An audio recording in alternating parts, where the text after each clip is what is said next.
جی میرا خیال میں یہ پرائم منسٹر کا جو اس کے بارے میں ویژن تھا،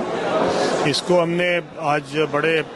احسن طریقے سے پایہ تکمیل ہوتے دیکھا ہے۔ اور یہ جو پاکستان بزنس کانفرنس انہوں نے رکھی ہے یہاں پہ، جو اس کو پاکستان چائنا بزنس کانفرنس کا نام دیا گیا ہے، میرے خیال میں یہ شنزن میں اس سے پہلے پاکستان کی کوئی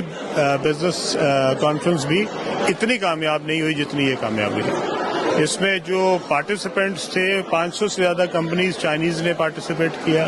100 سے زیادہ جو ہے وہ پاکستانی کمپنیز یہاں آئی ہوئی تھی۔ ابھی ہم نے شاید 32 جو ہے وہ MOUs سائن ہوتے دیکھے ہیں، اور وہ MOUs کے ساتھ یہ ہے کہ بہت سارے ایسے ہیں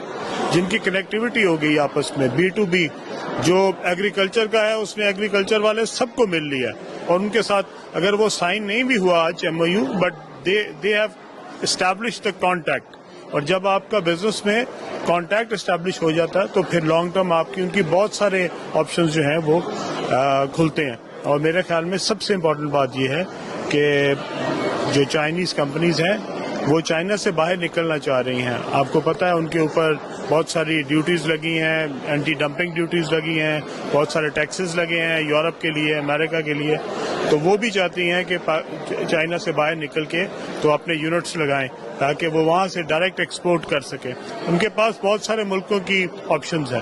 اور کوئی تائیوان جاتا ہے، کوئی کمبوڈیا جاتا ہے، کوئی اور ملکوں میں جا رہے ہیں۔ تو میرے خیال میں پاکستانی اس وقت جو ہماری کمپنیز ہیں ان کے پاس ایک آئیڈیل اپرچونٹی ہے کہ وہ اس وقت ان لوگوں کو ٹیپ کریں، ان کے ساتھ رابطہ کریں، اور اس میں سے جتنے بھی میکسیمم لوگ جو ہیں جو یونٹس لگانا چاہتے ہیں ایکسپورٹ اورینٹڈ، ان کو ہم پاکستان لے کے آئیں تاکہ پاکستان جو نہ صرف یہ کہ اپنی ایکسپورٹ بڑھا سکے، بلکہ جو ہمارا ٹریڈ ڈیفیسٹ ہے چائنا کے ساتھ، ہم اس پہ بھی قابو پا سکیں۔